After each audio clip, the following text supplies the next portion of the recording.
O. ¿Sí? O. O.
porque no veo. Uy.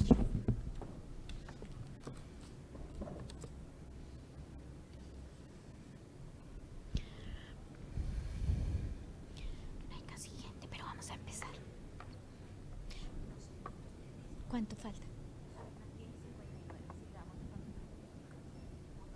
¿Voy a decir? Voy a decir que voy a dar 3 minuticos de espera para...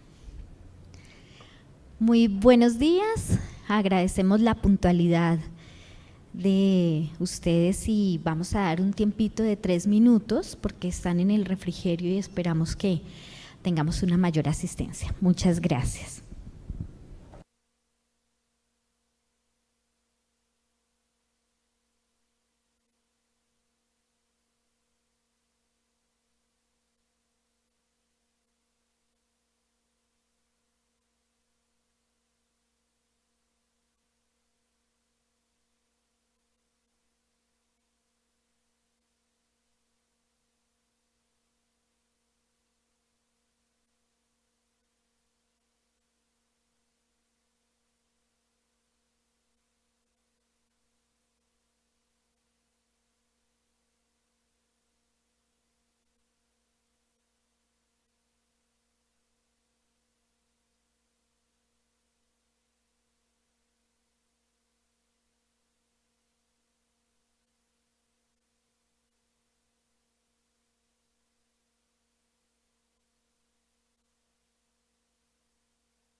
Bueno, muy bien, entonces vamos a continuar con el desarrollo temático de la jornada de la mañana. Vamos a entrar con neurología, lo que el internista debe saber. Voy a estarlos acompañando en la moderación. Mi nombre es Marta Patricia Rodríguez Sánchez y vamos a darle entonces la bienvenida a la doctora Tatiana Rodríguez. Ella es médica cirujana de la Universidad del Bosque, es neuróloga clínica de la Universidad Militar Nueva Granada, en máster en neuroinmunología de la Universidad Autónoma de Barcelona y es líder del programa de neuroinmunología de Neuroclínica Cali. Bienvenida, doctora Tatiana. Ella nos hablará de 1000 caras detrás de la esclerosis múltiple. Muchas gracias. Buenas tardes, buenos días a todos. Muchas gracias por estar acá. Bueno, vamos a empezar la charla hablando un poco de las generalidades de la esclerosis múltiple y un poco de su epidemiología y comportamiento en Colombia para que veamos la importancia de la enfermedad. Es una de las enfermedades huérfanas tal vez más prevalentes y pues de las que mayores costos genera para el sistema de salud.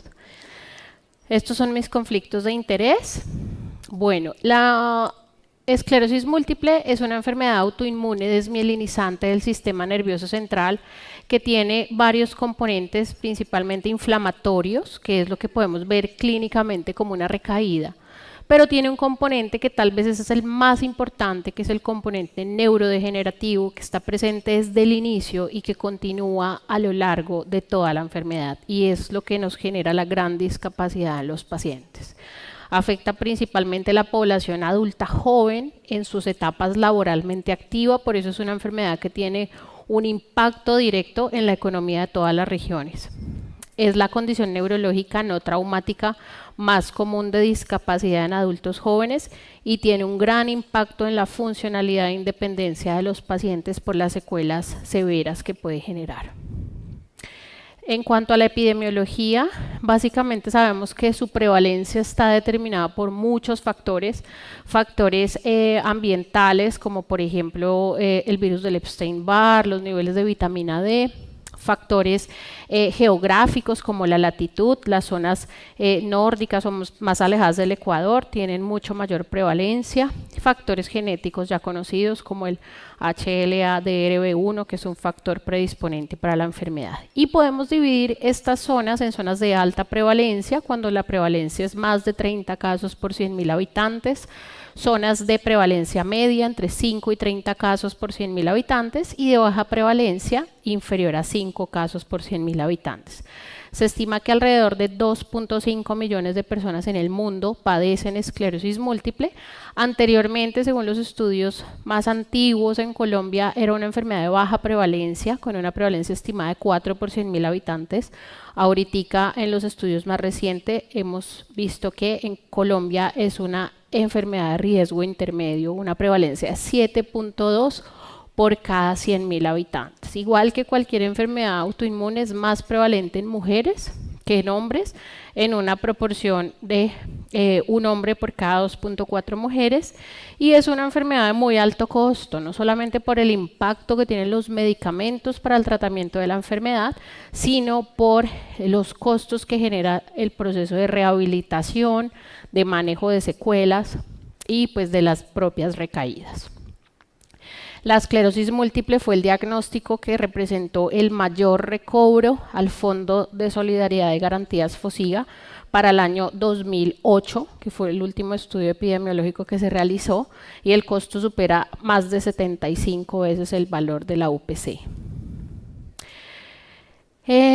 Vemos pues, según el grupo etario, cómo en los adultos entre los 50 y 60 años es la mayor prevalencia, sin embargo desde los 25 vemos cómo va aumentando en la antepenúltima columna, qué pena que no sirva el pointer, vemos cómo la prevalencia está mucho más elevada en estos grupos etarios, entonces pues de ahí el impacto económico porque es la población laboralmente activa del país. Para este estudio, pues que es un artículo, digamos, del Ministerio de Protección Social del año 2023, según los RIPS, 4.261 pacientes en Colombia tienen diagnóstico confirmado de esclerosis múltiple, 87% tienen una forma recaída remisión, 51% están en terapias de baja a moderada efectividad, lo cual es bastante grave, ya vamos a ver por qué. 32.2% de pacientes están con terapias de alta eficacia y 16.4% están sin prescripción. ¿Por qué están sin prescripción? Puede ser porque los pacientes estén en una fase progresiva de la enfermedad y ya obviamente están sin tratamiento. Puede ser porque los pacientes hayan recibido terapias de 2 años, que hay terapias que son ciclos de 2 años y después de 1 año pues ya obviamente no reciben más terapia, entonces puede que estén en ese grupo, o pacientes pues que están perdidos en el tiempo y están sin tratar. En cuanto a la fisiopatología, desde el principio de la enfermedad una inflamación marcada, ¿cierto? Y esta inflamación conlleva una ruptura de la barrera hematoencefálica, el ingreso de células T reactivas, la producción de radicales libres de oxígeno y de citoquinas neurotóxicas, y con ello un daño axonal, una pérdida axonal que llega a un punto en que es completamente irreversible. Entonces en las fases iniciales vemos esa inflamación, pero a la vez vemos que todavía hay un potencial de regeneración y es acá donde tenemos que empezar a tratar, porque ya cuando el tejido está destruido, pues desafortunadamente las terapias no tienen mayor efectividad. De las formas clínicas, resalto las 2 primeras, son formas que no son una esclerosis múltiple clínicamente definida, pero hay que tenerlas muy en cuenta porque tal vez es el paso inicial, que es el síndrome clínico aislado o primer ataque de la enfermedad, aún sin cumplir criterios completos. El síndrome radiológico aislado, que son aquellos pacientes que se les hace una resonancia por X o Y motivo y nos damos cuenta que tienen múltiples lesiones de características desmielinizantes, pero no han iniciado la actividad o la manifestación clínica. Es muy importante esto porque en este momento y lo que se está viendo es que el consenso es iniciar tratamiento desde esas fases, no esperar a que ya haya una enfermedad clínicamente definida, sino empezarla desde este momento. Y ya las formas de la enfermedad clínicamente definida: esclerosis múltiple recaída remisión o remitente recurrente, 85% de los casos; esclerosis múltiple secundaria progresiva, que oscila alrededor del 5%; esclerosis múltiple primaria progresiva, que es alrededor del 10% de los casos. Importante mencionar que en las fases progresivas igual podemos tener recaídas, que igual pues hay que seguir tratando. En cuanto a la historia natural de la enfermedad, vemos, se pasó el...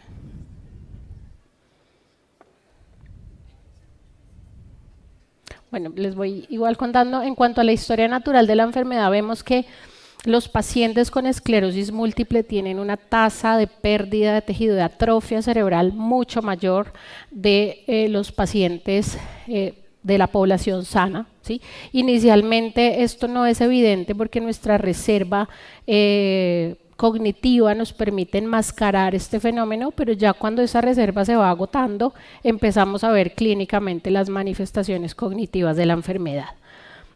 Por definición, la enfermedad tiene aparición de nuevas lesiones a lo largo de toda la enfermedad, como lo vemos en la columna número C, en la fila número C. Hay algunas de ellas que si están en áreas elocuentes o que si son pues bastante inflamatorias y muy grandes pueden tener manifestaciones clínicas, que es lo que vemos como una recaída, pero así no haya recaídas, nosotros vemos que los pacientes tienen aparición de nuevas lesiones de forma continua y permanente. Clínicamente vemos las formas de recaída, que es la manifestación clínica, y recaída tras recaída el paciente va acumulando discapacidad. Y ya llega un punto en que la discapacidad va en ascenso y ya pues es la fase progresiva. Entonces en la última columna vemos cómo los pacientes inician con un síndrome clínico aislado, un síndrome radiológico aislado, con el paso del tiempo van evolucionando a una forma recaída-remisión, a una forma progresiva, o desde el inicio pueden debutar con una forma primaria progresiva. Perdón, un segundito. Entonces la discapacidad en esta enfermedad obedece a dos fenómenos muy importantes: la progresión asociada a las recaídas, que solamente es el 26.9%, y la otra es la progresión asociada a un término que se llama ALPIRA, que es la progresión independiente de las recaídas, que es el 74.3% de esa progresión de la enfermedad, y es silente. Estos datos son tomados de estudios de pacientes que no han sido tratados o que han sido tratados subóptimamente. Vemos que los pacientes requieren un promedio de 8 a 10 años para llegar a la limitación en su deambulación, es decir, una escala de discapacidad EDSS, que es la que vemos en el margen de abajo, de alrededor de 4 puntos. Entre 15 y 20 años ya los pacientes requieren un aditamento de marcha permanente como un bastón o una muleta, y entre 20 y 30 años ya el paciente puede estar confinado de forma permanente en una silla de ruedas. Esta es la escala, va de 0 a 10, donde 0 es un paciente que no tiene clínicamente ningún compromiso y 10 es un paciente que ha fallecido por la enfermedad. Entonces, pues nosotros hablamos de tiempo de cerebro porque en realidad esta enfermedad hay que tratarla y hay que tratarla desde el inicio. A los 20 años del inicio de la enfermedad, la mitad de los pacientes van a estar en una forma progresiva, es decir, que van a tener una escala de discapacidad de 6 puntos, que es una discapacidad bastante severa.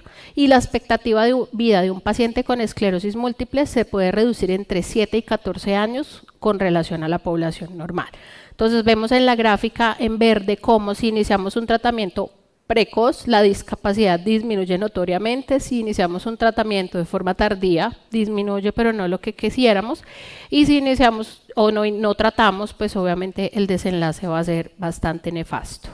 Entonces vamos a hablar de unos casos clínicos para que más o menos vean la importancia de detectar y de diagnosticar bien y de tratar la enfermedad. El primer caso es un hombre de 46 años con un antecedente de un trastorno afectivo bipolar y de un trastorno de personalidad tipo B que está en seguimiento con psiquiatría con ácido valproico y risperidona. El paciente en junio del año 2021 tiene una caída y una fractura de peroné y empieza valoraciones por el servicio de ortopedia, no requiere cirugía sino inmovilización.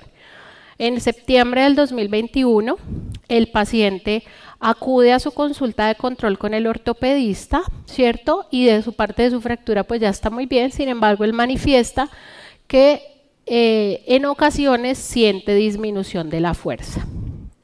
Así pasa el tiempo. En agosto del año 2022 vuelve a un control con el ortopedista y le indica que se le están durmiendo las manos, que se cae con frecuencia, que se siente torpe, que su coordinación no es la misma y ha perdido su control motor. En ese momento el ortopedista dice, no, esto no es por la fractura, remitamos a neurología. El paciente es valorado en la primera consulta de neurología en noviembre del 2022. Para ese entonces pues el paciente tenía 45 años, ¿sí? Y en esa consulta de primera vez se encuentra que el paciente tiene una hiperreflexia en miembros inferiores y la primera sospecha es de pronto una mielopatía o un canal cervical estrecho o algo que le esté generando este tipo de problemas, entonces se le pide una resonancia de columna cervical. En marzo del 2023 el paciente vuelve a control con los resultados de los exámenes. En ese momento el paciente ya lo veo yo en mi consulta de neurología general y aparte de su hiperreflexia en miembros inferiores encuentro que el paciente tiene un defecto pupilar aferente relativo, tiene una debilidad en el miembro inferior derecho, que su marcha es parética y que tiene una respuesta plantar neutra bilateral. Al interrogar el paciente me dice que él desde unos años atrás tiene molestias en sus miembros inferiores, tiene sensación de corrientazos, tiene disfunción sexual y problemas con su pareja, tiene sensación de quemazón, se cae, ha hecho síncopes, bueno. Y entonces en ese momento pues yo reviso las imágenes que acá están, en donde encuentro una lesión típica desmielinizante en el cordón cervical. Y pues con todo esto que pues interrogamos, solicito pues estudios de seguimiento y remito a la consulta de neuroinmunología. Para este momento, el paciente lleva 23 meses desde que se cayó hasta que se remitió a la consulta de neuroinmunología, sin contar el tiempo atrás de sus manifestaciones sensitivas. Entonces dejemos un poquito ahí el caso y empecemos a hablar de las manifestaciones clínicas. Típicamente uno le dicen que las manifestaciones típicas de un ataque de esclerosis múltiple es las manifestaciones sensoriales, parestesias, hipoestesias, disestesias, lo cual es el 40% de los síntomas, motores, hemiparesias, paraparesias, paresia de una extremidad, el 39%, visuales como la disminución visual, una neuritis óptica y la fatiga, que es bastante importante. Sin embargo, pues si a uno le llega un paciente con una hemiparesia o algo, pues es bastante evidente, es mucho más fácil sospechar, pero miren en el gráfico de la izquierda todos los síntomas que puede tener la enfermedad incluso antes de una recaída y que seguramente nunca se les da pues el valor y más en un paciente como él que tiene un antecedente psiquiátrico de base. Entonces yo puedo tener disfunción sexual, vértigo, fatiga, sensación de entumecimiento, mareo, dolor crónico, bueno, y estos pacientes normalmente dicen fibromialgias y eso, y resulta que termina siendo una esclerosis múltiple. En el caso de este paciente vemos que tenía sus síntomas sensitivos y motores, pero además tenía disfunción sexual y su torpeza.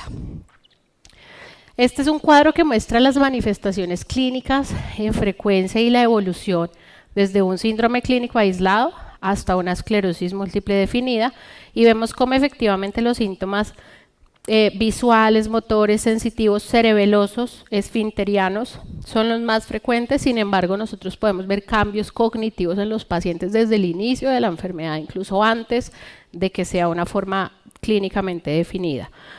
Y vemos otros síntomas como la fatiga, la espasticidad, depresión, ansiedad, trastornos del sueño, ¿sí? Signos como el Lermit, parestesis, neuralgias del trigémino. También puede debutar un paciente con una neuralgia del trigémino y ser una esclerosis múltiple. Es importantísimo este cuadro de las banderas rojas y de los síntomas típicos. Si yo encuentro en fosa posterior una oftalmoplegia internuclear, un nistagmo, diplopia, parálisis del sexto par, disartria, neuralgia del trigémino, pues puedo decir que son signos típicos. Si yo veo que el paciente tiene una neuritis óptica unilateral, que tiene un fondo de ojo normal o leve papiledema, que hay dolor a la movilización ocular, un defecto pupilar aferente o una alteración en la percepción del color, estos son signos típicos de la neuritis óptica por esclerosis múltiple. Medular es la mielitis transversa incompleta, signo del Lermit, debilidad asimétrica y que mejoran espontáneamente, también son signos típicos. Y si tengo una hemiparesia o cualquier síntoma focal, como por ejemplo un síndrome hemisensitivo, pues es muy típico. Pero si yo por el contrario veo que el paciente, por ejemplo, tiene una neuritis óptica bilateral o que la disminución visual es muy severa y el paciente está en amaurosis, o bueno, tiene cualquier otro tipo de hallazgo, pues es una bandera roja y de entrada no pienso en una esclerosis múltiple. Entonces vemos esta imagen, vemos cómo la punta del iceberg es bastante evidente con los síntomas típicos, pero lo que viene debajo de la enfermedad es lo que es más difícil de detectar y puede estar presente desde el principio. Continuamos con nuestro caso. Entonces el paciente lleva 23 meses hasta la valoración por neuroinmunología. La primera consulta se hace en mayo del 2023. Entonces en esta consulta es importantísimo para nosotros interrogar la vacunación COVID porque depende también la opción terapéutica de esta opción. Vemos las imágenes y vemos que a pesar de que el paciente nunca ha tenido una disminución visual y nunca ha tenido un síntoma visual, evidentemente hay una lesión en el nervio óptico y el paciente tiene un defecto pupilar aferente. Las lesiones en cerebro son típicas y patognomónicas de esclerosis múltiple, incluyendo una lesión yuxtacortical. El paciente en junio del 2023, bueno, viene con esas imágenes y además viene con una punción lumbar con las bandas oligoclonales positivas en patrón isoelectroenfoque, que es el que está avalado pues, para el estudio de las bandas en líquido cefalorraquídeo, con antimoc y antiacuaporina 4 negativos, que son anticuerpos importantes para descartar otras enfermedades desmielinizantes, unos potenciales somatosensoriales anormales por su lesión medular, un perfil infeccioso, un perfil inmunológico autoinmune normal y un perfil infeccioso con evidencia de anticuerpos contra el antígeno de la hepatitis B negativo. Nosotros pues en ese momento decidimos iniciar tratamiento, pero nos tocó primero hacer el esquema por lo menos de 2 dosis iniciales de vacunación para poder empezar el tratamiento. Para agosto del 2023 iniciamos tratamiento para la esclerosis múltiple, un tratamiento de alta efectividad, es decir que el paciente duró 26 meses desde la consulta inicial para empezar un tratamiento. En este momento el paciente tiene una escala de discapacidad de 3 puntos y si vemos en el caso de este paciente, pues 3 alcanza a ser una discapacidad moderada, pero pues afortunadamente logramos iniciar un tratamiento precoz. Esto es bastante alarmante. El tiempo estimado desde el inicio de los síntomas hasta el diagnóstico de la enfermedad es de aproximadamente 4 años en pacientes desarrollados. En pacientes en vías de desarrollo podemos tardar hasta 7 años en iniciar tratamiento para la enfermedad. Imaginen la discapacidad de los pacientes a largo plazo. Bueno, este es otro caso de una mujer de 50 años. En el año 1995 hace una parálisis facial y una disminución visual inespecífica, se autolimitó, ella dice que le hicieron una resonancia y fue normal y ahí quedó. Sin embargo, ella dice que desde ahí ella persistía con síntomas de malestar general, cansancio y episodios eméticos recurrentes. En el año 2000 la paciente hace una sordera súbita. En ese momento no tenemos imágenes ni historia clínica, pero ella dice que le diagnostican una sarcoidosis, que la manejan con esteroides y que ella resuelve completamente su cuadro. Sin embargo, desde ahí ella viene presentando episodios de pérdida auditiva recurrente, hasta que en el año 2008 sin síntomas agudos, sino por esto que ha contado, no tenemos tampoco historia ni imágenes de ese momento, alguien la valora y dice tiene una esclerosis múltiple y le inicia tratamiento con interferón beta 1A. La paciente sigue con episodios de pérdida auditiva recurrente y mareo. En el año 2017, alguien dice no está controlada la enfermedad, cambiemos terapia y la cambia a teriflunomida. La paciente ya tiene una hipoacusia que es progresiva y cuando ya es bastante severa, que ella ya tiene un compromiso auditivo bastante marcado, entonces es vista por el otorrino y el otorrino la remite al otólogo para evaluar una posibilidad de un implante coclear. El otólogo la valora y él dice, pues esto no me suena tanto de una esclerosis múltiple porque no es el síntoma típico, yo quiero que sospechemos una vasculitis y él remite al servicio de reumatología. En agosto del 2022, la paciente es valorada por el servicio de reumatología, encuentran unos ANAS 1 en 160 patrón homogéneo con un anti-Ro positivo, un MPO positivo fuerte en 43 y un anticoagulante lúpico positivo y ellos interrogan que la paciente puede tener un síndrome antifosfolípido versus una vasculitis por ANCAS. Y el reumatólogo remite la paciente a neurología. En septiembre del 2022 la paciente es valorada inicialmente por neurología, se hace una revisión pues, de su cuadro clínico, de sus estudios.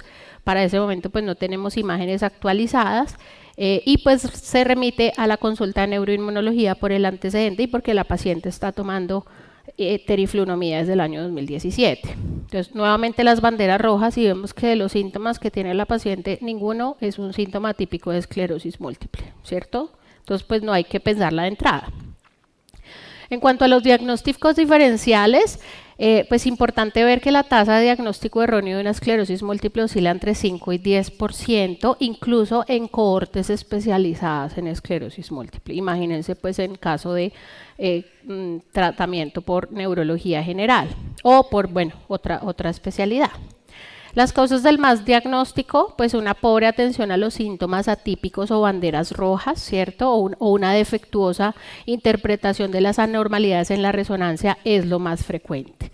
Y pues hay que tener en cuenta otros diagnósticos diferenciales, trastornos del espectro de neuromielitis óptico o MOGAD, que son enfermedades desmielinizantes mediadas por anticuerpos diferentes a la esclerosis múltiple, el SUSAC, sarcoidosis, enfermedades autoinmunes como lupus artritis, SAF, los ANCAS, el CADASIL, linfoma del sistema nervioso central o un CLIPPERS.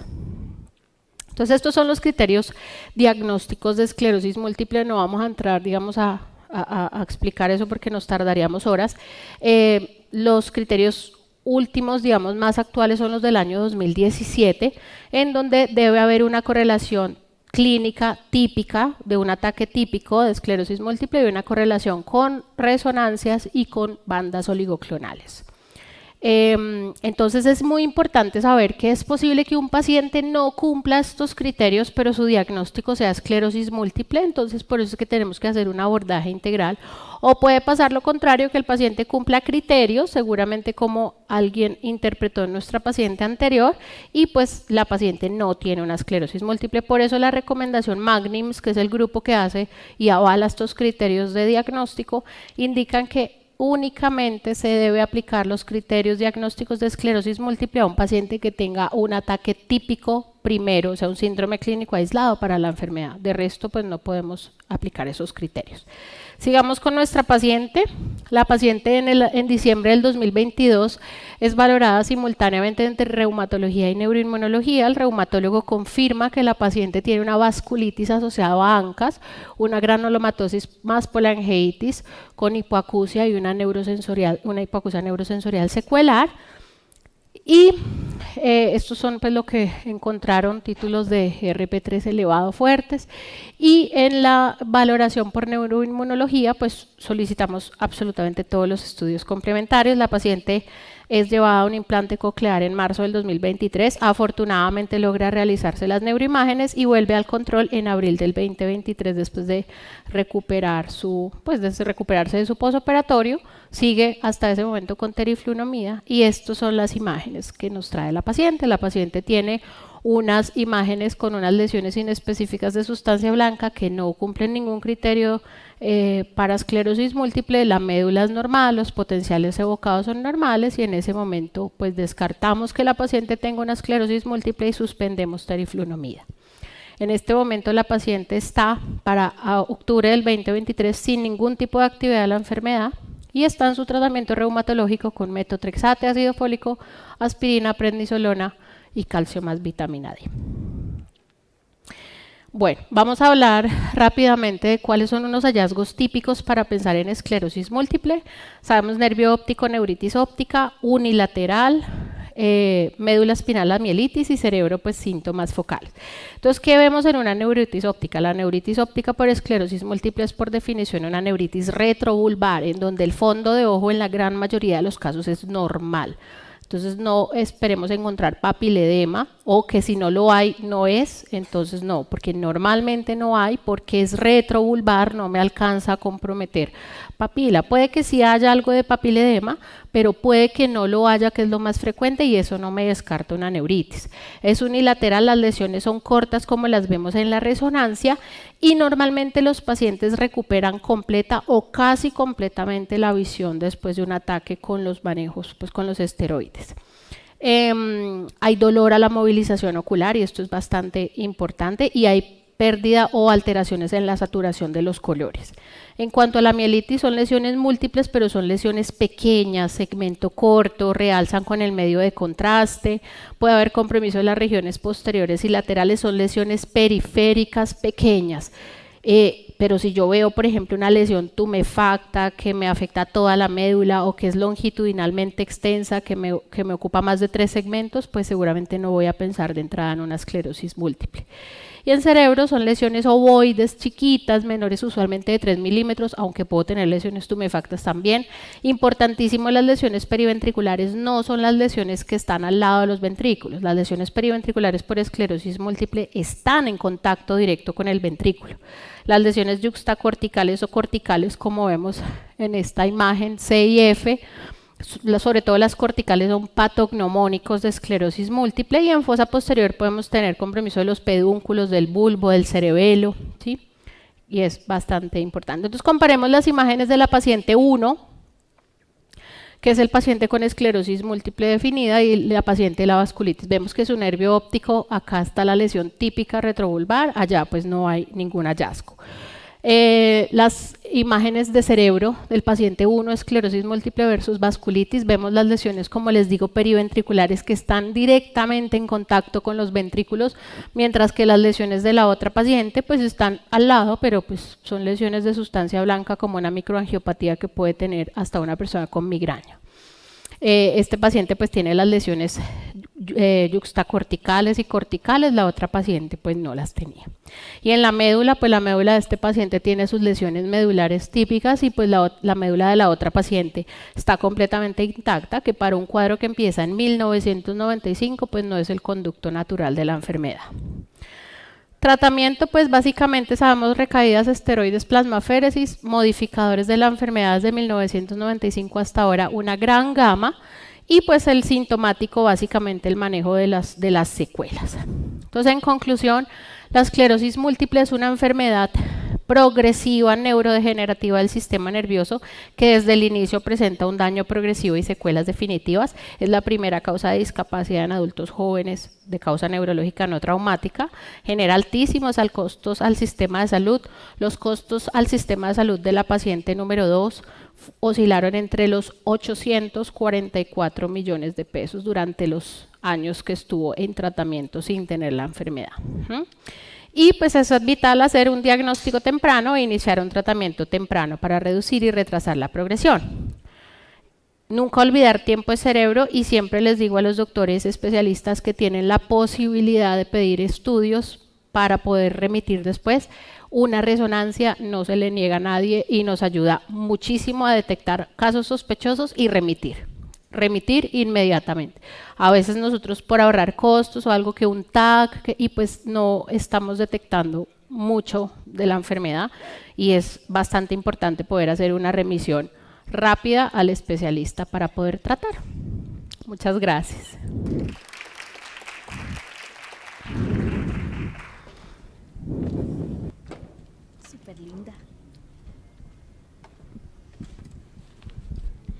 Muchas gracias, doctora Tatiana. Excelente conferencia y creo que nos deja muchas inquietudes. Haremos preguntas al final.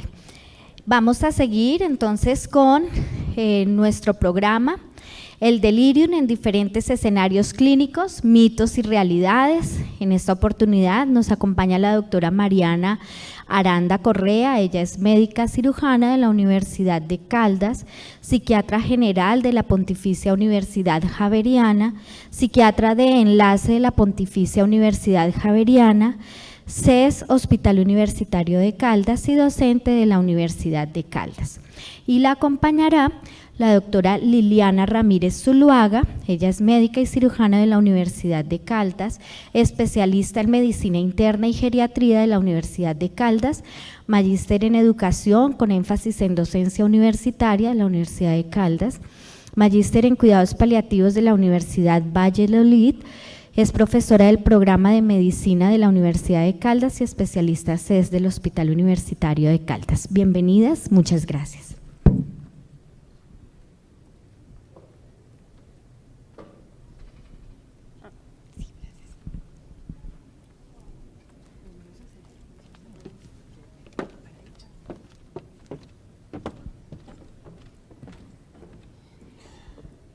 Bueno, buenos días para todos.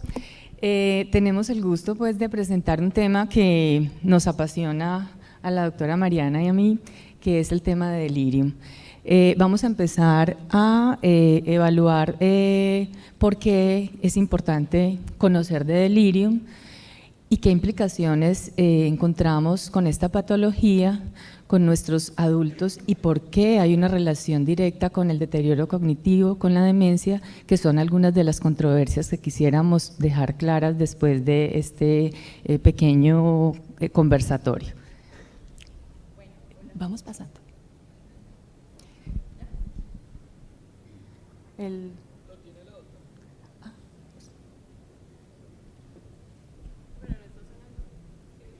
No se oye.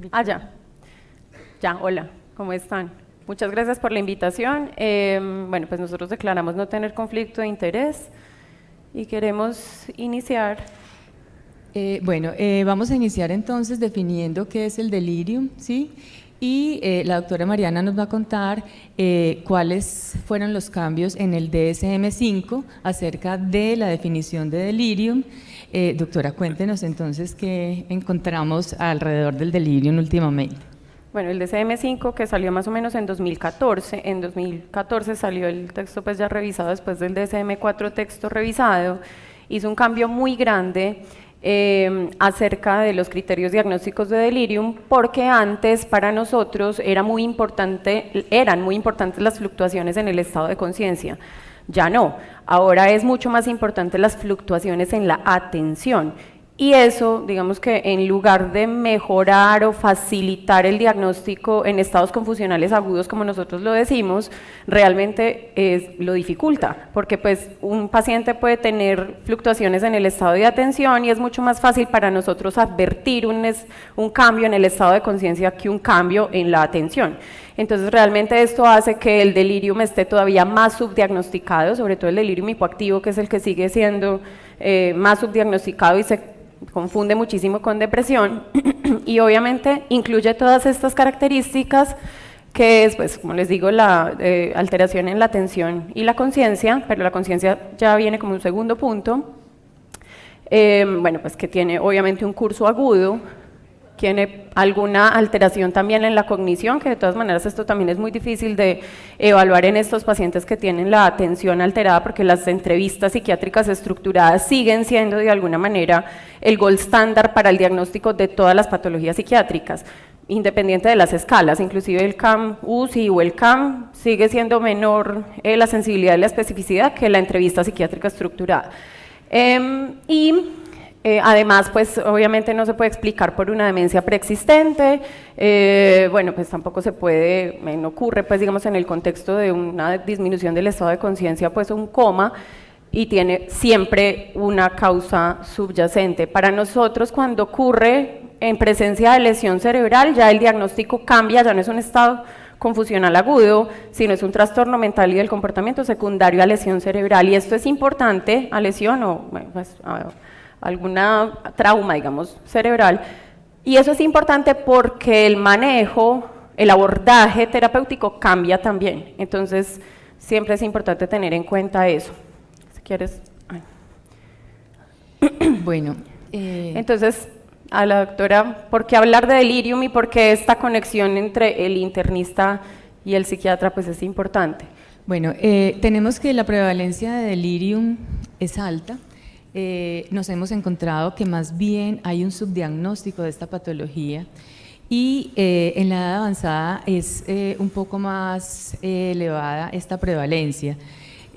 Hablamos de un 11 a un 40%, sin olvidar que hay otros estados donde predomina mucho el delirium y son los estados posoperatorios, entre un 15 y un 25%, donde vemos también prevalencia e incidencia de delirium en la SUSI. En la SUSI hablamos del 19 hasta el 87% de delirium en algunos casos, y cuando el paciente ha estado sometido a ventilación mecánica vemos como detenemos 50-87%. Otros sitios donde olvidamos la presencia de delirium son en las unidades de hospitalización de oncología. Esta es una condición importante de evaluar en el paciente oncológico porque a veces pensamos más en que puede ser un evento metastásico que está ocurriendo, ¿sí? Y nos vamos a hacer TAC, resonancias, sometemos al paciente a un estrés adicional, estamos gastando los recursos cuando de pronto lo que necesitamos es sentarnos a analizar si ese paciente está haciendo un delirium y la causa puede ser corregible en ese momento. Entonces, en las unidades de oncología vemos prevalencias hasta del 60% y no se está teniendo en cuenta como deberíamos y los estudios son escasos alrededor. Ocurre comúnmente, pues como les decía, en diferentes escenarios clínicos y es un desafío diagnóstico. La decisión de sentarnos a pensar si ese paciente puede estar con delirium debe ser concisa porque el diagnóstico, si lo hacemos de manera oportuna, vamos a tener la posibilidad de investigar esa causa y poderlo corregir. Y ese desarrollo de estrategias para identificar el riesgo y para mejorar la prevención es la invitación que les quiero hacer el día de hoy para priorizar los estudios de investigación alrededor de estos dos aspectos. Entonces, estrategias de identificación y mejorar la prevención de delirium en el ambiente hospitalario. Bueno, doctora Mariana, ¿y cuáles son las manifestaciones clínicas del delirium? Bueno, pues yo creo que esto es algo que todos conocemos, ¿cierto? Tenemos unos subtipos de delirium que, digamos, se definen por las manifestaciones clínicas de cada uno, porque va como desde casi el estado comatoso hasta la agitación extrema. Pero debido o de acuerdo a las manifestaciones motoras, el delirium se divide en delirium hiperactivo, hipoactivo y el delirium mixto, que es tal vez el más frecuente, el hiperactivo siendo obviamente con incremento de la actividad motora, agitación no intencionada, el delirium hipoactivo con disminución de la actividad del estado de alerta y del habla, y por eso también se confunde tanto con los estados depresivos durante las hospitalizaciones y es tan difícil de diagnosticar. Y el delirium mixto, que es una fluctuación entre hiperactivo y hipoactivo, y nosotros tenemos unas especificaciones, porque hay un delirium que tiene unas características muy similares al resto, pues, pero no tiene subtipo motor, o sea, el paciente puede estar agitado o con una actividad mental un poco más aumentada, pero las características motoras no se presentan. Entonces, pues eso también es importante para tenerlo en cuenta. También se confunde con muchos otros estados mentales alterados, pues como por ejemplo la manía o la psicosis, pero tiene siempre el estado de alerta, pues están alertables, pero están confusos. Entonces, nuevamente, eso implica obviamente una dificultad en el diagnóstico.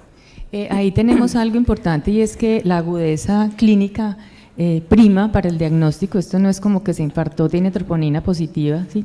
Entonces esa agudeza clínica y esa sensibilización nuestra hacia esa condición debe imperar. Bueno, doctora, ¿y por qué será necesario hacer el tratamiento a estos pacientes con delirium? Si lo que vemos a veces es que las familias dicen, sí, el paciente estuvo en la condición pues que para nosotros en ese momento pudo haber sido un delirium y no, siguió bien, y cada que lo hospitalizan tiene delirium y lo ven como sin importancia. ¿Usted por qué no nos cuenta esa importancia y esa relevancia del tratamiento del paciente con delirium? Bueno, pues básicamente porque lo primero y más importante es que aumenta la mortalidad. O sea, sabemos que el delirium aumenta la mortalidad, es una variable independiente del resto de las variables. Se han hecho muchos estudios quitando por qué estuvo hospitalizado el paciente, si estuvo en unidad cointensivo, si estuvo en hospitalización general. Entonces, nuevamente es una variable independiente asociada con aumento del riesgo de mortalidad hasta los 6 meses después del alta. Inclusive hay publicaciones que dicen que la mortalidad aumenta hasta 4 veces, ¿sí? Con una estancia hospitalaria más prolongada, con todo lo que eso implica en la funcionalidad del paciente, en el cuidado, digamos, de la familia, los cuidadores que tienen que, no sé, venir de algún otro municipio a quedarse en el hospital, a buscar albergues para cuidar a su paciente. Normalmente nosotros pedimos un acompañante familiar para esos pacientes porque es una de las estrategias terapéuticas y con los costos obviamente del sistema de salud cuando hay estancias hospitalarias más prolongadas, y esas estancias hospitalarias son inclusive más reales en las unidades de cuidado intensivo, sabiendo los costos que eso implica. También aumenta la probabilidad de reingreso después del alta. Tampoco es raro para nosotros encontrar pacientes que salen en delirium y regresan nuevamente 2 meses después, 15 días después, 10 días después. Inclusive hemos tenido pacientes que reingresan 3 días después y son pacientes muy difíciles de cuidar en sus entornos pues, familiares, en sus hogares o en los hogares de cuidado crónico, si es el caso, ¿cierto? Porque obviamente también implica deterioro cognitivo, que esto lo vamos a ampliar un poco más adelante, y como les decía, el aumento de costos de hospitalización, que esto también está estudiado más que todo en el Reino Unido y en Estados Unidos. Aquí no tenemos tantos estudios acerca de costos de hospitalización, pero está claro que si aumenta la estancia hospitalaria, aumenta el costo. ¿Y por qué más? Pues porque el delirium es una manifestación de disfunción cerebral. No todos los pacientes que tienen factores de riesgo para estado confusional agudo hacen delirium, no todos.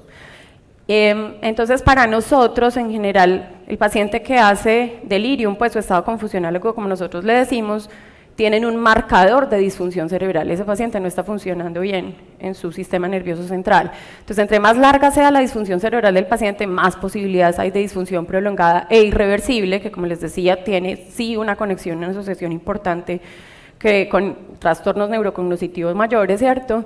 Y pues obviamente por eso también hay que hacer un tratamiento oportuno. Aquí esta es una revisión de Nature que es muy bonita, de 2020. Básicamente pues todo deriva obviamente en una calidad de vida muy pobre de ese paciente, que no solamente estamos hablando del deterioro cognitivo que puede producirse después de un estado confusional agudo con todos estos factores de riesgo, sino que también hay una muy alta prevalencia de esos pacientes después de la alta hospitalaria de depresión y este PTSD, que es trastorno de estrés postraumático. El trastorno de estrés postraumático para nosotros los psiquiatras representa un desafío pues, clínico, no solamente diagnóstico, sino también terapéutico. Es muy difícil de tratar, tiende mucho a la cronicidad y requiere de muy altas dosis de antidepresivos. Entonces, realmente, tratar de evitar el trastorno de estrés postraumático y las depresiones en poblaciones geriátricas es fundamental. Bueno, pues y como les digo, pues esto deriva en la pobre calidad de vida del paciente. Bueno, para el público quisiéramos saber si consideran que existe una interrelación entre delirium y demencia, si alguien de pronto quiere opinar o creen que no existe.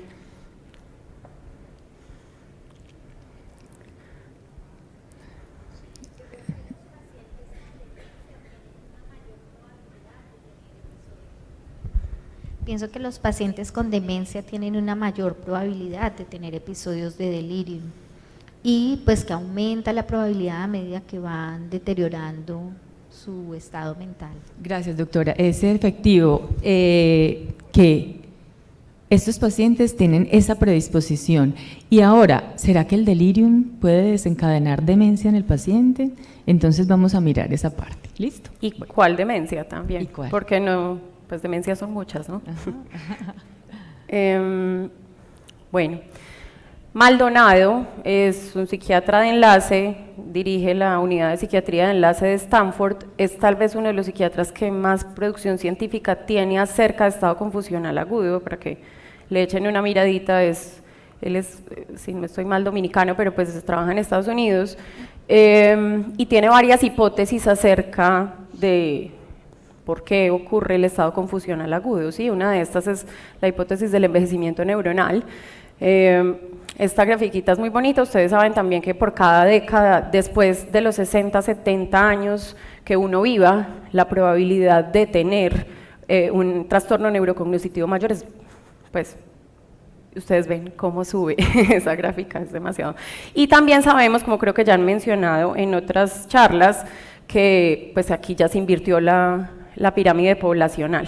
Entonces, lo que se demoró en Europa como 120 años, aquí se demoró 30. Entonces, ya tenemos una inversión de la base poblacional, de la pirámide poblacional, perdón. Entonces, pues, vamos a atender cada vez más pacientes adultos mayores. Entonces, pues, sí hay una pérdida neuronal, hay cambios en los sistemas de neurotransmisores con integridad de la materia blanca que se va perdiendo, con disminución de la anisotropía, que esto es una medición para las tractografías. Sencillamente las conexiones neuronales se miden por anisotropía, que es como la difusión de agua, pues, por los tractos neuronales. Con disminución de la captación de glucosa en el sistema nervioso central, el flujo cerebral también disminuye mucho, sobre todo en estas áreas cerebrales, en el giro cingulado anterior, los ganglios basales, prefrontal izquierdo y la ínsula, muy importante para nosotros los psiquiatras. Disminución de la angiogénesis, microcirculación alterada y metabolismo oxidativo, y con aumento de las mediadores de la inflamación, pues las citoquinas y proteínas de fase aguda. Qué pena que esté corriendo tanto, pero el tiempo está corriendo. Nuevamente Maldonado, pues entonces acá él hace pues digamos que un énfasis importante en la funcionalidad de base cognitiva del paciente, que es una pregunta que nosotros siempre tenemos que hacer a los familiares de los pacientes cuando el paciente esté presentando un estado confusional agudo. ¿Cómo era ese funcionamiento de esa persona en la casa? O sea, ¿él ya tenía un deterioro o no lo tenía? ¿Esto es algo de no? ¿Ustedes ya venían notando que el paciente venía con unas quejas de memoria o que estaba práxico? Que bueno, ustedes saben hacer mejor estas preguntas que yo inclusive. Entonces, después del insulto viene el delirium subsindromático, que allí pasa completamente inadvertido, y de allí se desprenden obviamente pues todos los tipos o los subtipos de delirium. Ya digamos el delirium, la entidad clínica o el síndrome florido. En un extremo pues está el delirium excitado, digámoslo así, como el hipermotor o de características motoras, y este pues que es el catatónico, entre comillas, porque realmente no es una catatonía, y que puede llevar a delirium persistente o crónico. Perdón.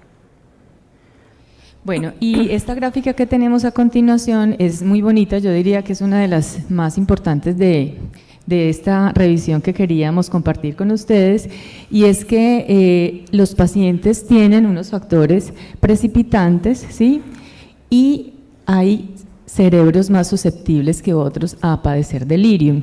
¿Qué sucede? Si nosotros detectamos esta situación en estos dos momentos, podemos hacer estrategias de prevención de delirium, y estos factores precipitantes, vemos allí, por ejemplo, la hipoxia, ¿sí?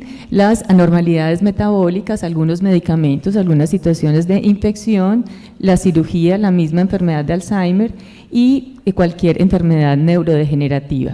Si yo tengo alguna de estas situaciones en un cerebro vulnerable, pero es un cerebro de un paciente resiliente, ¿qué sucede? Probablemente el paciente no desarrolle delirium. Por eso no todos los pacientes que están sometidos a este estrés o estos tipos de estrés desarrollan delirium.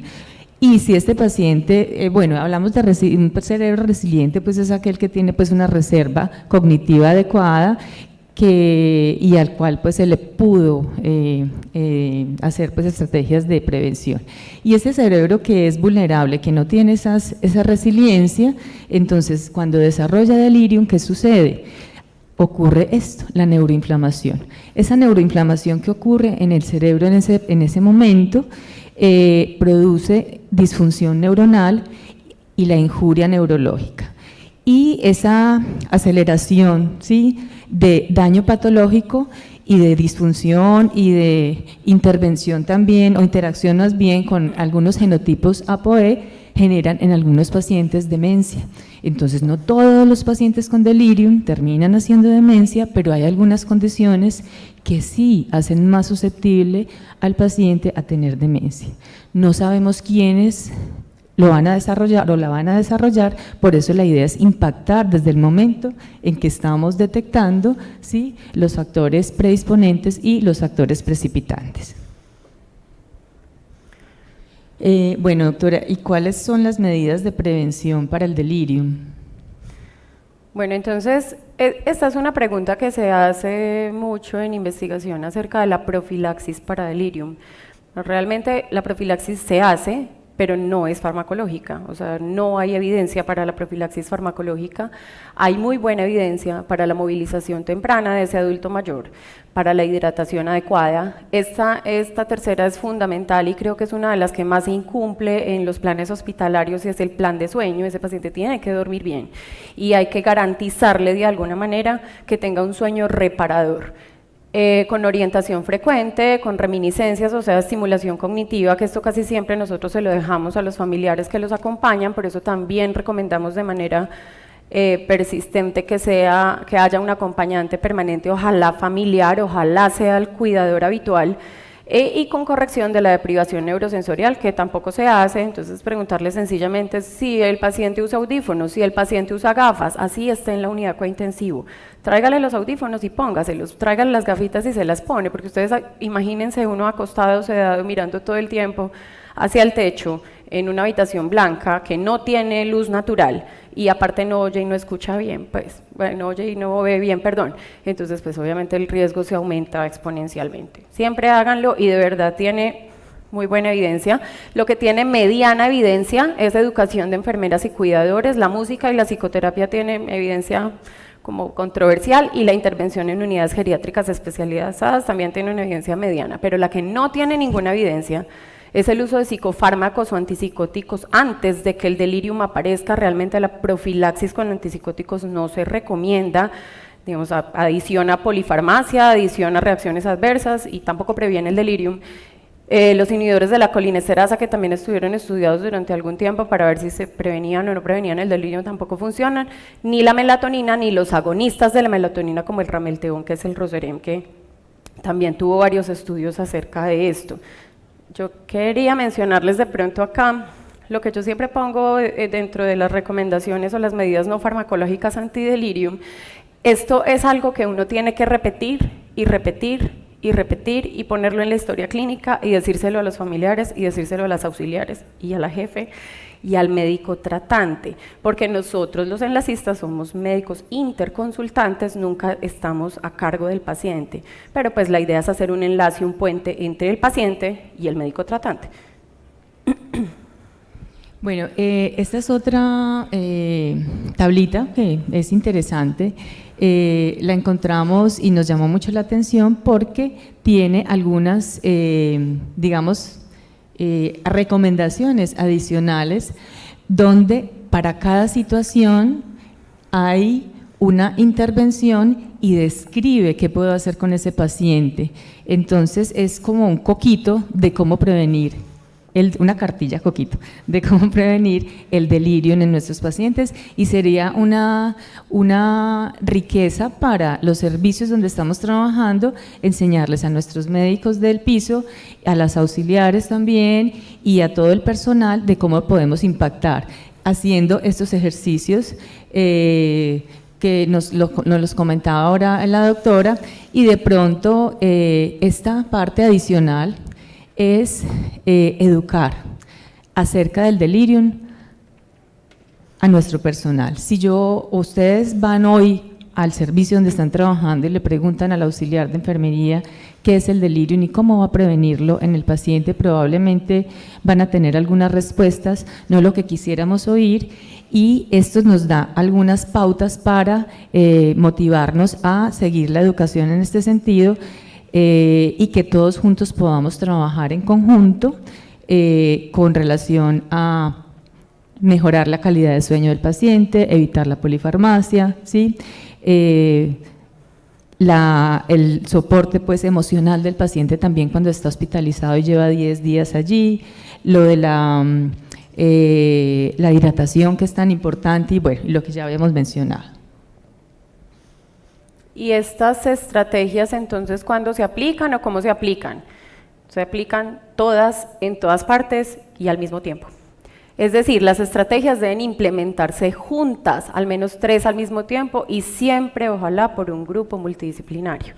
Es decir, usted no le corrige la deprivación neurosensorial y luego lo orienta y luego entonces más tardecito, no, es todo el tiempo. Sáquelo, muévalo, que camine por el pasillo, dígale, usted está en tal piso, esta es la unidad cointensivo y pasó lo siguiente y lleva tantos días acá, dígame por favor qué día es, qué fecha estamos, usted cuánto cumple años, todo el tiempo. Y por eso hay que educar a la familia del paciente para que haga esas preguntas. Una de las cosas que más le preguntan a uno es, ¿y yo cuántas veces le digo a él qué día es hoy? Las veces que usted se acuerde, todo el día. ¿Sí? Porque acuérdense que está fluctuando todo el tiempo, ¿sí? Entonces, y esto puede ser tan fácil como que el paciente está desorientado a las 3:40 y a las 3:45 está orientado otra vez. Entonces, traten por favor de hacerlo todo el tiempo. Inclusive ahí revisé un metaanálisis basado en el Hospital Elder Life Program. Estas estrategias reducen el riesgo de delirium en 53% y el riesgo de caídas, a los que los geriatras le tienen mucho miedo a las caídas, no, nosotros también, y el riesgo de caídas más o menos en un 62%, ¿sí? Y este estudio se hizo, este metaanálisis se hizo en pacientes hospitalizados, no en unidad de cuidado intensivo de 65 años o mayores, porque en Europa no toman el 65 como el punto de corte, sino muchas veces 70. Entonces, para ellos, pacientes mayores son mayores de 70 años. Bueno, doctora, ¿cuáles son las opciones entonces para el tratamiento del delirium? Tenemos entonces...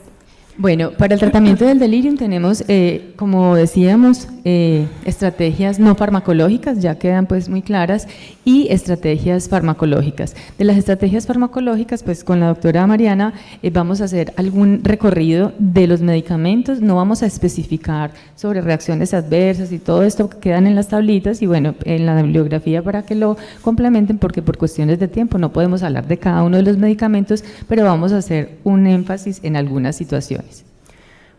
Bueno, entonces, y me gustaría saber, pues, que levanten la mano únicamente. ¿Quién de ustedes hace tratamiento farmacológico del delirium hipoactivo? Farmacológico. Nadie levanta la mano. Ninguno hace tratamiento farmacológico. Allí tenemos. ¿Listo? Como 2 o 3.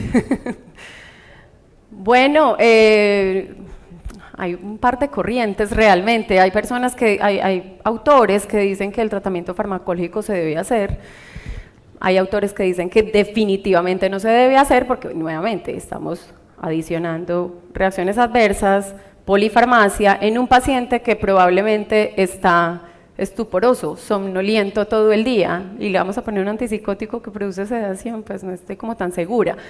Pero, digamos que nosotras estuvimos también discutiendo acerca de las diferentes publicaciones que revisamos, hay una excepción a eso, y es si el paciente no duerme, o si tiene inversión del ciclo sueño-vigilia, así el delirium sea hipoactivo, porque garantizar el plan de sueño es fundamental. Pero si el paciente está dormido todo el día y está dormido toda la noche, como normalmente los familiares de los pacientes reportan, no hay necesidad de ponerle un antipsicótico que lo va a sedar más, ¿de acuerdo? Bueno, este es un consenso que se hizo, que hicimos. En la Asociación Colombiana de Psiquiatría nosotros tenemos un subcomité de psiquiatría de enlace. En la pandemia nos reunimos, hicimos como una tablita de los medicamentos que podíamos utilizar para tratar el delirium en pacientes con COVID-19, sobre todo en los pacientes que estaban intubados durante manera prolongada. Sabemos que esos delirium eran muy difíciles de manejar, pero esto aplica realmente para el delirium en general. Y bueno, pues casi todos los especialistas no psiquiatras conocen el haloperidol y la quetiapina. y se limitan al haloperidol y la quetiapina, pero realmente nosotros tenemos muchas otras opciones farmacológicas. El haloperidol es tal vez el más frecuente, hay que hacer una anotación aquí importante, y es que las dosis de haloperidol tienen que ser siempre muy bajas, realmente de todos los antipsicóticos muy bajas, quiero decir, no pasar de 5 miligramos. Y normalmente siempre tienen 5 miligramos intravenosos cada 8 horas, he tenido yo en intravenosos. Entonces, eso aumenta muchísimo el riesgo de que el paciente haga acaticia, efectos extrapiramidales y que el delirium se prolongue. Nuevamente, dosis muy bajas, hasta 5 miligramos, la quetiapina normalmente se acepta hasta 50 miligramos máximo al día. La risperidona es un medicamento, es un antipsicótico de segunda generación, pero se parece muchísimo al haloperidol molecularmente, está metabolizado exactamente por lo mismo, o sea, por la 2D6, se parece mucho, tiene muchos efectos extrapiramidales, tratamos de no usarlo mucho en los ancianos, pero es una buena opción farmacológica, sobre todo en pacientes que tienen delirium persistente o de muy difícil manejo. La olanzapina, a pesar de que es un medicamento que es muy anticolinérgico, a dosis muy bajitas, funciona también, muy bajitas quiero decir 2.5 miligramos, funciona a veces muy bien también para los pacientes que están muy agitados y que no comen, porque es muy buen orexígeno, pero idealmente evitarla, a no ser, como les digo, que el paciente tenga un delirium pues, de muy difícil manejo. El aripiprazol, que es una herramienta que descubrimos en la pandemia, es también un antipsicótico de segunda generación, yo lo utilizo con mucha frecuencia en el hospital, sobre todo en pacientes que tienen muy alto riesgo cardiovascular, porque el aripiprazol tiene muy bajos efectos metabólicos y riesgo cardiovascular. Si el paciente de pronto tiene un bloqueo completo, o si tiene una FA, o si son pacientes intervenidos quirúrgicamente pues de manera cardiovascular, yo trato de utilizar el aripiprazol y tiene muy buenos resultados también a dosis muy bajas. La tableta viene de 15 miligramos, se parte, 7.5 miligramos es la dosis inicial. Y el amisulpiride, que sí es muy difícil de conseguir, no es tan fácil de conseguir, pero digamos que también se puede utilizar, es un excelente antipsicótico, inclusive muchas veces se ha comparado con la clozapina como antipsicótico, o sea que realmente es muy muy bueno. Bueno, y aquí rápidamente, porque ya se nos acabó el tiempo, ¿qué opinan de ustedes del uso de las benzodiazepinas para el manejo del delirium? ¿Quién las usa? Que levante la mano el que las use. Bueno, muy juiciosos estos. Bueno, esta tabla la quería poner básicamente porque hay muchos medicamentos, o sea, realmente la tabla es mucho más prolongada, mucho más extensa acerca de los medicamentos que pueden llegar a producir delirium o que son deliriogénicos. Aquí ustedes además encuentran muchos medicamentos que ustedes utilizan de manera cotidiana, pero se me ocurre aquí, pues digamos el bisacodilo, que utilizan mucho para, ¿cierto? Para el estreñimiento, ustedes, bisacodilo es súper deliriogénico, el bisacodilo, la metoclopramida, el lactato Ringer, alguna vez en alguna otra charla les explicaré por qué, que ustedes utilicen, bueno, algunos antibióticos que también están muy relacionados con el delirium, pero quería hacer énfasis también en los hipnóticos no benzodiazepínicos, porque con gran preocupación estamos viendo que se están formulando muchísimo en las consultas externas como inductores del sueño. Los hipnóticos no benzodiazepínicos son lo que nosotros llamamos las zetas, que son el zolpidem, el saleplom, la esopiclona y la zopiclona. El único que tiene realmente pues, indicación de hacer formulario de control especial es el zolpidem, pero todos pueden producir dependencia, con su respectiva tolerancia, con su respectiva abstinencia. Muy deliriogénicos. Entonces traten por favor de reservarlo para el final. ¿Listo? Bueno, pues benzodiazepinas las que más se asocian al delirium son el lorazepam y el midazolam, dosis dependiente siempre, o sea, traten de, si lo tienen que usar, a no ser que el paciente tenga un delirium relacionado con alcohol, pues que es obvio, o con abstinencia de benzodiazepinas, que también se trata con benzodiazepinas, pero pues esto vale la pena hacer la salvedad. Esto, bueno, como les decía, bueno, y hay otra cosa aquí importante, qué pena que nos extendimos tanto, y es la presencia de psicofármacos en pacientes que tienen delirium que ya venían formulados con otros medicamentos. Normalmente, cuando son delirium y sobre todo de muy difícil manejo, yo retiro los antidepresivos de manera temporal, porque todos los serotoninérgicos, y estos también además pues intervienen en la función de la dopamina, bueno, de la noradrenalina, de la adrenalina, muchos de ellos van a empeorar el delirium, entonces de manera temporal yo suspendo los antidepresivos casi siempre. Nos extendimos un montón, qué pena. Yo creo que pues dejamos... Las benzodiazepinas, bueno, lo que pasa es que queríamos hacer énfasis un poco en las benzodiazepinas, no sé si continuamos y terminamos acá. 2 minutos, doctora. 2 minutos. Bueno, esta es una base de datos noruega, muy chévere, ustedes saben que ellos todo lo tabulan, pues. Tomaron pacientes entre 70 y 89 años, al menos con 2 prescripciones para benzodiazepinas o hipnóticos no benzodiazepínicos en 2008, y más del 70% tuvieron tratamiento por 30 semanas o más, entonces eso es un mal uso de las benzodiazepinas, ¿no? El 26% de las benzodiazepinas prescritas como ansiolíticos fueron considerados inapropiados, el 100% de las benzodiazepinas formuladas como hipnóticos estuvieron mal prescritas y el 65% de los hipnóticos no benzodiazepínicos estuvieron mal prescritos. Eso tiene 3 criterios que son el overuse, ¿cierto? Que es lo que ustedes ven acá. Pena que voy a correr, pues. El misuse, que está en relación con el tiempo que uno las prescribe, y el underuse, que es básicamente tener otras opciones farmacológicas mejores para el tratamiento de lo que estamos viendo o diagnosticando y utilizar benzodiazepinas. En lugar, por ejemplo, en un trastorno de ansiedad de usar ISRS, usamos benzodiazepinas. Eso no tiene mucho sentido, a no ser pues que tengan, como les digo, una indicación específica. Esto, pues, ¿por qué no las benzodiazepinas? También que pesar que no tuvimos como el tiempo, pero bueno. Delirium posoperatorio. Bueno, del delirium posoperatorio, 3 cosas pues puntuales. Lo tenemos muy frecuentemente. Estas guías que son de este año son de un grupo de anestesiología que quisieron trabajar en torno a delirium. Se encontraron que el delirium postquirúrgico es un evento común que consume recursos y que se puede prevenir, como lo vimos. Pasamos Bueno, ¿qué tenemos que hacer con ese paciente en estado postquirúrgico? Entonces, lo primero, antes de hacer la intervención, mirar qué factores de riesgo tiene el paciente, qué factores predisponentes, porque ya el proceso quirúrgico como tal es un proceso precipitante relacionado con la cirugía, sobre todo en cirugía cardiovascular, en cirugía ortopédica y con el tipo de anestesia o con el periodo de la duración de la misma.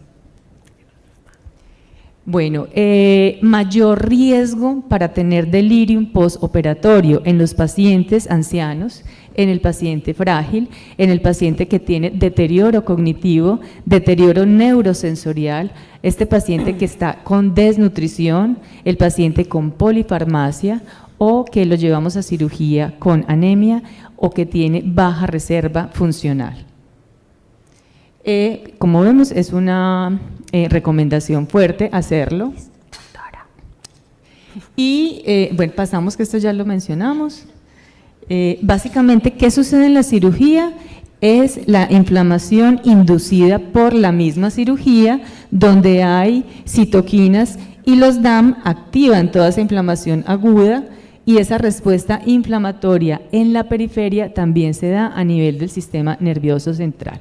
Bueno, vamos a dejar acá, esperamos pues que la información que compartimos sea de buen uso y la invitación es a que todos tengamos presente el delirium en nuestros grupos de trabajo.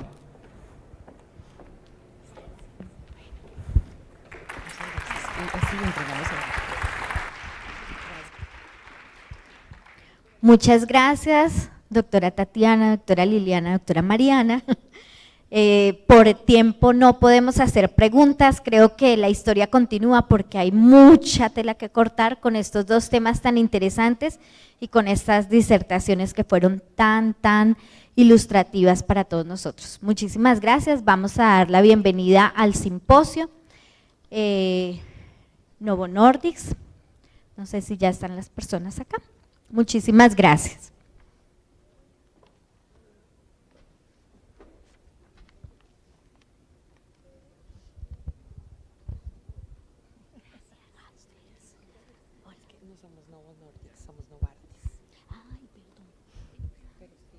Pero ¿quién es? Es que me dijeron que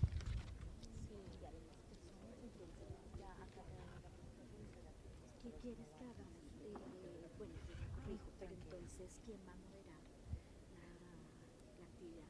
¿Ustedes no la van a moderar? No, siempre está, cuando es de la industria, los conferencistas, no tengo nada de los conferencistas, mira lo que me pasa. ¿Para presentarlos? Claro, porque sí, no sí, tengo nosotros nada. nosotros lo hacemos, no hay problema. Bueno, muchas gracias. Novartis. Perdóname, es que no han llegado los conferencistas, ¿cierto? Dime. Sí, era eso que quería preguntarle. Los atacamos. Y hubiéramos podido hacerles preguntas. Bueno, por favor, no se retiren, estamos ajustando los últimos detalles para el simposio de Novartis. Esperamos que asistan. Muchas gracias.